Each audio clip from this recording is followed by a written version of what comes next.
The 2024 election is just 1 week away, and today we'll be taking a look at the updated 2024 electoral map based on current polling averages. A lot of the final polls have already been released. CNN, the Wall Street Journal, the New York Times, they've already released their final polls, and so not much is going to change after this. We're going to have some new data, but this is going to be the second to last time that I do this for the 2024 race. And so with all the safe states filled in, there simply isn't much data from them. Nothing is really changing. We're only going to focus on the races that are even remotely competitive. It is going to be this group of roughly 20 states that are actually going to have a say in who the next president is going to be. And so we'll begin in Nevada. The silver state hasn't gone red since 2004, but today signs are indicating that Trump is on track to flip Nevada, a state he lost by 2 points in both of the last two elections. Trump leads by 0.7% on average and leads in about half of all the recent polls. Nevada is definitely competitive, though. I would say it is the most competitive state in the entire country, next to Michigan.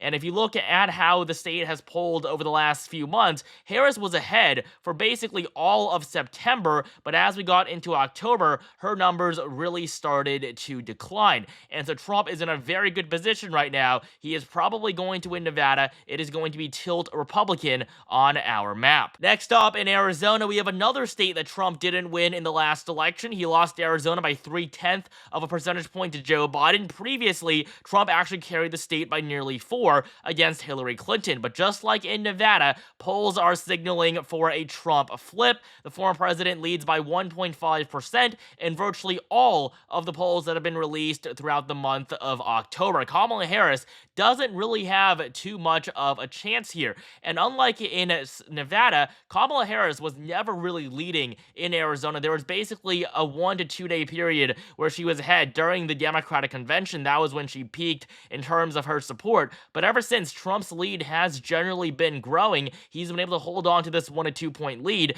And considering that polls almost always underestimate him, Donald Trump is going to win Arizona. It is going to be lean Republican on our map. In Colorado and New Mexico, we don't have that much data. We actually don't even have a polling average from Colorado, but Harris does lead by 11%. This is a Democrat-sponsored poll, though, so you do have to take these numbers with a huge grain of salt. Obviously, Harris is not going to win Colorado by a double-digit margin. She'll be lucky if the state even goes to her by 7 points or more. But based simply on the data that we have, the race is going to be likely Democratic. And then down in New Mexico, the vice president is ahead by 7.7. The latest Albuquerque Journal poll shows her leading by 9. She's very unlikely to outperform Joe Biden, who carried New Mexico by 11 points. It's going to be a single-digit race this time around. Probably it'll go to Harris by less than 7, maybe even less than 5. But based on the data right now, the election is going to be likely blue in New Mexico. Down in Texas, this is going to give Trump a huge boost. There is no doubt he is going to win the Lone Star State. It was supposed to be close back in 2020. People thought that Biden would get within 1 to 2 points of winning or potentially even win the state. Now, that was always impossible. Texas is not going to flip blue for another 2 to 3 decades at the very minimum. There's so many people that Democrats have to flip over if they actually want to win the state. I mean, Texas is a huge state with 40 electoral votes now. Donald Trump is the clear favorite. He leads by 6% in the polls. He's ahead pretty consistently in every single one by similar margins. Now, the polls underestimated him by 5 to 6 points last time. This time, he's probably going to win Texas by a double-digit margin. I do believe that the polls are missing a lot of his supporters once again, and Lone Star State is going to give Trump a huge boost, and it's going to be likely red on our map. Before we continue, nearly 70% of you guys are not subscribed, so please subscribe right now for more content like this leading up to the election in November. And join my Discord server to participate in our 2024 prediction map contest at discord.gg/elections. We're now going to move up to the Midwest, where a lot of the candidates' focus has been Wisconsin, Michigan, Pennsylvania. It's very likely these 3 states decide the election. If Harris wins all 3, she is on track for an electoral victory. If Trump wins even 1, there's no doubt he'll be elected the 47th president. And so these states have been visited more than any other. But first, we're going to start off with Minnesota, which has been a pretty hotly contested race as well, considering Kamala Harris's poor performance here. She leads by just 4.7% in a state that Joe Biden carried by 7.1. Now, the issue issue for Harris. We already know she's going to do worse than Biden. She's polling worse than Biden all across the country, but Minnesota is a state where she should have an upper hand. She's running with the literal governor, that of course being Tim Walz. If she can't even win Minnesota by 7 points or more when she's running with Minnesota's literal governor, she is in trouble. Minnesota is only going to be lean Democratic on the map. If Harris performs like this everywhere else, she is on track for a big defeat. Next up in Iowa, we have a state that Trump completely transformed. Just look at what we saw in 2012. Obama wins Iowa by 5.8%. 4 years later, Trump carries the state by nearly 10. That is a 15-point swing in favor of the GOP in just 4 years, and that was all made possible because of the former president. Today, though, Trump leads by 4 points in the only poll released here. Obviously, this poll is going to be wrong. Trump can probably win the state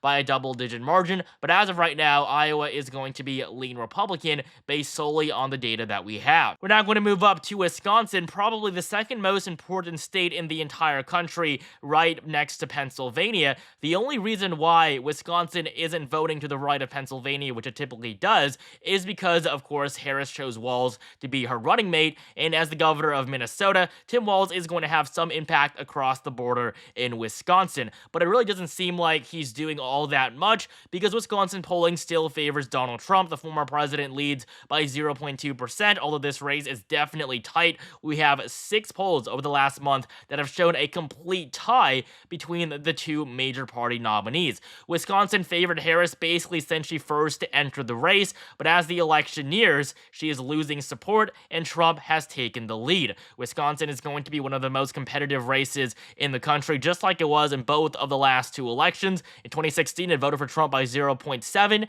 and in 2020, it went to Biden by 0.6. And this time, it's probably going to be a tilt state as well, but in favor of the former president. Before I continue, I want to tell you guys about Polymarket, the world's largest prediction market, where you can track election results and instantly see who's leading. These odds react in real time to current events instead of days later like the polls. There's no bias or media spin, just pure data. Market odds reflect the collective analysis, beliefs, and wisdom of thousands of traders reacting to world events. Polymarket has also recently launched a mobile app where you can access their 2024 election forecast on the go. It's what I use every day to stay updated on the presidential race. Download it for free right now using the QR code on screen or the link in the description below. We're now going to shift our focus to Michigan. It's probably not going to be the deciding state. If Trump wins Michigan, he's going to have won Wisconsin or Pennsylvania already, and those 2 states would have been enough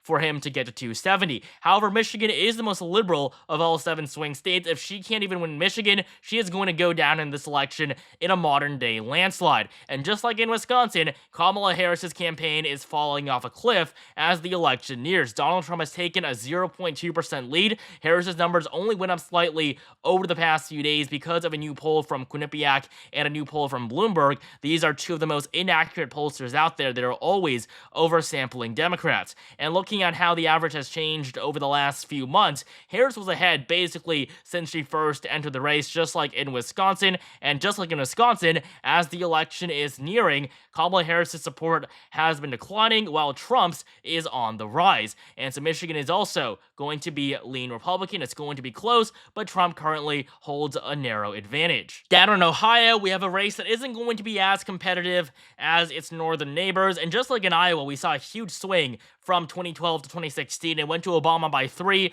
and then to Trump by 8. So an 11-point swing to the right when Trump first came onto the political scene. He's polling very well right now. He leads by 7 points. And for context, in 2020 and 2016, Trump was only supposed to win the state by 1%. Both times he won it by 8 points or more. And so with Trump leading by 7 points today, Ohio is probably going to go to Trump by a double-digit margin. The Buckeye State is going to be likely Republican. We're now going to finish off the Midwest with Pennsylvania. There really isn't any state that is going to be more consequential than this one. The Keystone State is very likely to decide the election. It has 19 electoral votes, the most of any swing state. And looking at the polls, Donald Trump leads by 0.6%. You can just tell this is a state he's going to win. I mean, in 2016 and 2020, Biden and Clinton held huge leads over the former president. But today, we have a sea of red with some specks of blue when looking at the most recent surveys conducted. And looking at the polling average over the last few months, Pennsylvania definitely has been close.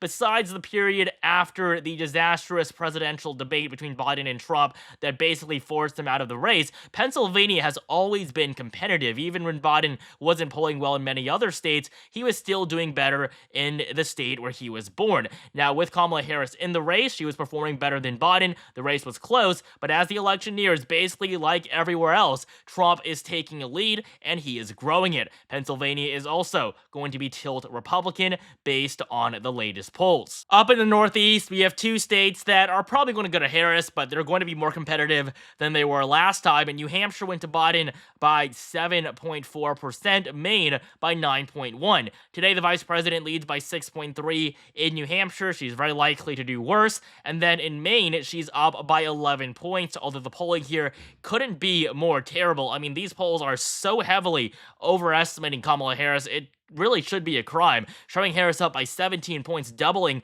Biden's margin when Democrats have made basically no gains in the state of Maine. In the second district, Donald Trump leads by around 1 to 2 points. This is just because, again, these terrible polls coming out of the University of New Hampshire. So based on the data, New Hampshire is going to be lean blue, Maine is going to be likely, and the second district is going to be lean Republican. Moving down to the South now, we'll begin in Virginia, where Kamala Harris leads by 6.4%. I expect her to win the race by no more than 5 points, maybe even less than 2. The latest Rasmussen poll has Harris up by 3. And yes, Rasmussen does have an ideology that heavily favors Republicans, and when it comes to midterm races, that generally makes them overestimate the GOP. But when it has come to Trump in both 2020 and 2016, it has made them one of the most accurate pollsters out there, because many of these other pollsters from the mainstream media, they are missing liberal voters. I'm not saying that's on purpose, but that generally has been what has happened every single time. There were huge polling discrepancies in 2020. Joe Biden underperformed basically in every single state, and in 2024, it's likely to happen again because not much has really changed with the methodology in which these pollsters survey. So Virginia is going to be lean Republican based on the numbers. In North Carolina, Trump leads by 0.8%. The only reason why he isn't doing better is because of Mark Robinson, the gubernatorial candidate that is probably going to lose by somewhere up to 10 points. He is running a disastrous campaign. He is pulling Trump down, but probably not going to be enough for the former president to actually lose the Tar Heel state, a state he's won in both 2016 and 2020. Trump's lead here has been pretty consistent since Harris caught up right after she became the presumptive Democratic nominee. It's very unlikely Harris is going to win this state. If she does, Trump will be in trouble. But right now, all signs are pointing to a Trump victory in North Carolina, which is going to be tilt Republican based on the data. And then finally, in Georgia, just like Arizona, this is a must-win state for the former president. North Carolina, not as much, but it would definitely be a bad sign if Trump lost it. Georgia, though, Donald Trump must win, and he is in a very strong position, with polls always underestimating him. He somehow leads by 2.3% in a state that he lost in the last election. Georgia was the closest state of 2020. Today, Trump leads in every single recent poll from the Peach State. He's basically been ahead throughout the entirety of the 2020 cycle, except for a week-long period at the beginning of September, but there's no doubt he is going to win Georgia back. It is going to be lean red on our map. And then finally in Florida, I mean, just look at Trump's exponential growth and popularity here. In 2016, against all odds, he won Florida by 1%. In 2020, he won it by 3.4. Once again, people doubted him, and today he leads by 8.4%. And every single time, the polls are saying that it's basically going to be a tied race, but Trump now leads by nearly a double-digit margin. He can probably win Florida by a double-digit margin. I mean, honestly, for the last few months, I've put Florida